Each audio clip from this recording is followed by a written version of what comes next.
Olá, o presente vídeo é sobre a crítica de Platão aos poetas na sua República Ideal, a não aceitação de Platão pelos poetas na sua República. A questão fundamental dos poetas é a questão da imitação. Então, agora, no livro 10 da República, o resumo qual eu fiz, vou ler para vocês, para a gente, e dessa leitura que os pensamentos vão fluindo e a gente pode chegar a uma compreensão comum. Eu vou ler agora o texto. O que Platão escreve sobre a poesia trágica no livro 2 e 3 da República, sobre a classe de poetas imitadores, retorna a abordar no livro 10, que é o tema da poesia trágica ou imitativa. Tais poetas devem ser expulsos da República Ideal, porque causam corrompimento na alma dos ouvintes de seus poemas.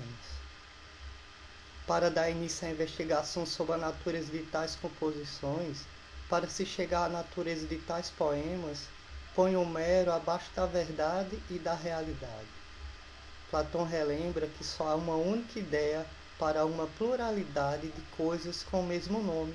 Só uma única ideia de leito na natureza, a ideia qual o carpinteiro imita para fabricar o leito.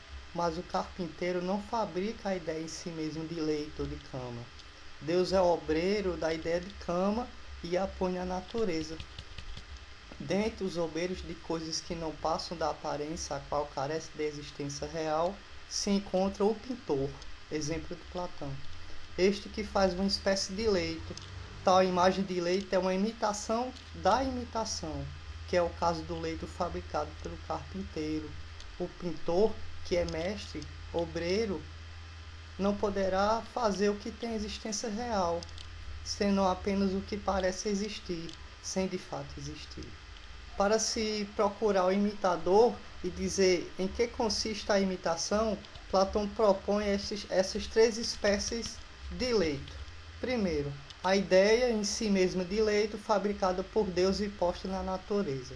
A segunda espécie de leito é a espécie fabricada pelo carpinteiro. A terceira espécie de leito é o leito pintado pelo pintor.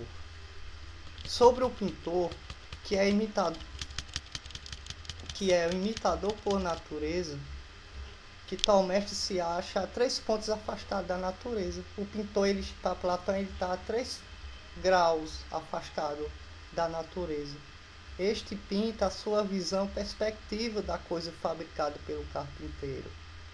Este que se encontra a 2 graus da natureza e da ideia em si mesma. O carpinteiro está a 2 graus da natureza. Na natureza se encontra a ideia de leito e de mesa. O pintor, sem nada saber da arte do carpinteiro, de como fazer um leito, faz uma imagem aparente de um leito já construído pelo carpinteiro, que imitou a ideia em si mesma do leito construído por Deus. Sobre a posição do pintor, como também do poeta, como veremos, está afastado 3 graus da verdade. Com relação à verdade, ou à ideia em si mesmo de leito, há 3 tipos de mestres: Deus, o carpinteiro e o pintor. Das 3 espécies de leito, a ideia em si mesmo de leito, a ideia do leito fabricada pelo carpinteiro e a espécie de leito pintada pelo pintor. Exemplifica Platão. O pintor apitar rédeas e selas de um cavalo, estas já construídas pelo ferreiro e celeiro. Só o cavaleiro no seu uso das rédeas e selas poderá dizer ao ferreiro e ao celeiro as falhas e excelências unicamente obtidas pelo uso de tal objeto real. Como o pintor não produz uma imagem do objeto dimensionalmente ilimitada, para cada coisa construída, Platão define as 3 artes. Primeira arte, a que se serve da sela, o cavaleiro. A que fabrica a sela, o ferreiro e o celeiro. E a que imita a sela, a terceira arte, é do pintor. Platão deixa claro que é pela utilidade de uma coisa criada podemos saber algo de sua natureza pela experiência de sua utilidade. Quem se aproxima mais da natureza não é o pintor, mas o celeiro e o ferreiro.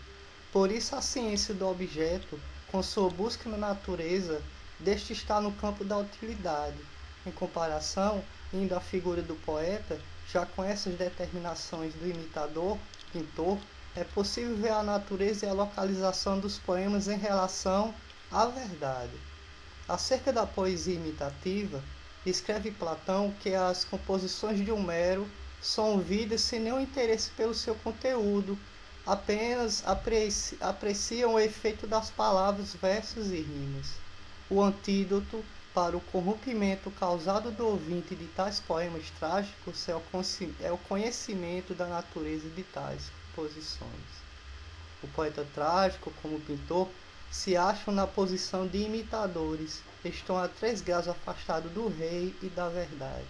Homero não foi médico, mas em seus poemas há a imitação da linguagem médica. Tais poemas não passam de imagens criadas daquilo que já fora também construído por outro.